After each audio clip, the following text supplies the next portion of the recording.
Hi friends, आज हम मेरा आहार मेरा स्वास्थ्य विषय के साथ आपके समक्ष उपस्थित हैं। एक कहावत है कि जैसा खाए अन्न वैसा होवे मन, लेकिन यह अधूरी बात है। वास्तव में तो जैसा अन्न वैसा मन और तन। आज जिस दुनिया में हम रहते हैं, इसमें तो रासायनिक खाद व कीटनाशक दवाओं से युक्त अन्न ही विष नहीं बन गया है, बल्कि पानी और प्राण वायु भी विषाक्त हो गए हैं। भोगवादी सभ्यता ने मनुष्य को भोग की अधिकाधिक वस्तुएं प्राप्त करने की लालसा बस प्रकृति का कसाई बना दिया है। केवल इतना ही नहीं, वह इन वस्तुओं के उत्पादन की प्रक्रिया में वायुमंडल में विषयुक्त गैसें फैला रहा है और नदियों में विषाक्त पानी के नाले बहा रहा है। कहा तो यह जाता है कि वायु प्रदूषण एवं जल प्रदूषण की रोकथाम के तकनीकी तरीके निकाल गए हैं, लेकिन औद्योगिक रूप से विकसित देशों में केवल मनुष्यों पर ही नहीं, पेड़ पौधों पर भी वायु प्रदूषण का कुप्रभाव पड़ा है। यूरोप के जंगल अम्लीय वर्षा के कारण मर रहे हैं। इनको बचाने का कोई उपाय नहीं है।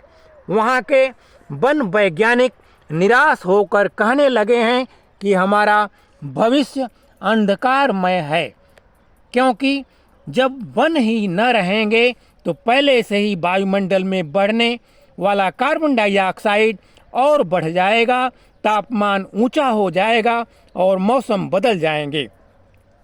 भोगवादी सभ्यता ने हमें प्रकृति से दूर हटाकर हमारा सारा जीवन कृत्रिम बना दिया है। अब तो घर में पकी पकाई ताज़ी रोटी के बजाय बेकरी की डबल रोटी और डिब्बा बंद खाने का रिवाज चल पड़ा है। जो खाना घर में बनता भी है, उसे तलकर और तेज मसाले डालकर सत्वहीन बनाया जाता है।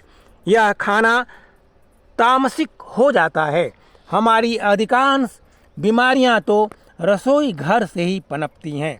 पाश्चात्य जगत में विकसित हुए एलोपैथिक चिकित्सा विज्ञान ने बीमारियों को दबाने के लिए औषधियों के व्यापार और बाजार को ही बढ़ावा दिया है। उपभोक्तावादी सभ्यता का यह एक मुख्य लक्षण है।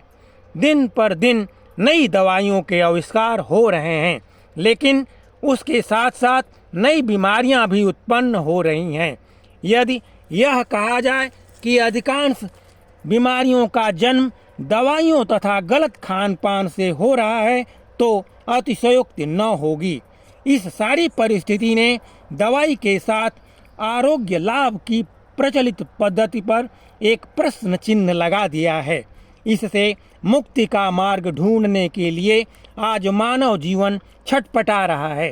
भोगवादी सभ्यता का पोषक विज्ञान इसमें असफल हो गया है। अतः आज आवश्यकता है ऐसे मानवतावादी वैज्ञानिकों की, जो अपने प्रयोगों द्वारा एक नई राह बता सकें, एक नई दिशा दे सकें। जहाँ तक प्राणी मात्र के जिंदा और स्वस्थ रहने का सवाल है, आवश्यक यह है कि हर एक प्राणी को अपने आसपास के क्षेत्र से शुद्ध प्राण वायु, स्वच्छ और जिंदा पानी तथा पौष्टिक आहार मिल सके। यह वृक्ष खेती के द्वारा संभव है। वृक्षों से हमें प्राण वायु मिलती है, क्योंकि प्रत्येक व्यक्ति को प्रतिदिन 16 किलो ऑक्सीजन की जरूरत पड़ती है। इसी प्रकार हमें कुओं, चश्मों और नदियों से जीवंत और स्वच्छ ताज़ा जल प्राप्त हो सकता है। आंवला, नीम और ओक आदि कई ऐसी वृक्ष प्रजातियां हैं जो पानी की गुणवत्ता को बढ़ाती हैं। सबसे बड़ा सवाल तो मिट्टी के जीवंत स्वरूप व उपजाऊपन को बढ़ाने का है। अन्न की खेती के अपेक्षित बार बार जुताई और रासायनिक खादों से मिट्टी का प्राण तत्व नष्ट हो रहा है, भूक्षरण बढ़ रहा है, धरती माता घायल है और भारत से 600 करोड़ टन उपजाऊ मिट्टी के रूप में धरती माँ का लहू मांस बह रहा है। भूक्षरण को रोकने और धरती के घावों को भरने का एकमात्र उपाय ऐसे वृक्षों की खेती प्रारंभ करना है जो औषधि एवं खाद्य दे सकें। वैज्ञानिक शोध का यह एक नया क्षेत्र है जिसमें खाद्य बीज, काष्ठफल, मेवे, तैलीय बीज, शहद और मौसमी फल देने वाले वृक्ष हों। इससे एक और शुद्ध सात्विक और बेल, आंवला जैसे औषधीय गुणों वाले वृक्षों का भोजन मिलेगा। दूसरी ओर एक ऐसे वायुमंडल का निर्माण होगा जिसमें लोग सुख और शांति का अनुभव करेंगे। मैं समझता हूँ कि प्राकृतिक चिकित्सा की नई दिशा यही होनी चाहिए कि आहार के द्वारा किस प्रकार से लोगों और धरती माता को स्वस्थ रख सकें।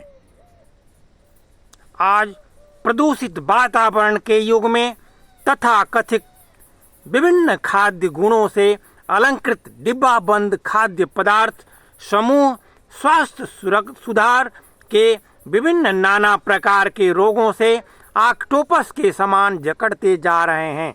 ऐसे युग संधि क्षण में नैसर्गिक अनायास प्राप्त ताजी हरी सब्जियां, अंकुरित दालें, फल, दूध व दुग्धजात खाद्य सामग्री से शारीरिक, मानसिक व नैतिक स्वास्थ्य में स्वावलंबी, बलिष्ठ व कर्मठ बनाने हेतु अचूक साधनों के प्रति हमने जो विचार किया है, उम्मीद है आपको अच्छी लगी होंगी। और इस प्रकार से हम खाद्य को अत्यंत शुद्ध बनाकर, मेरा आहार शुद्ध करके और मेरा स्वास्थ्य भी शुद्ध करने में हम सफल हो सकेंगे। तो इस प्रकार से हमने ये कलेक्शन आपके समक्ष रखा। Thanks for watching. Thank you. Stay connected.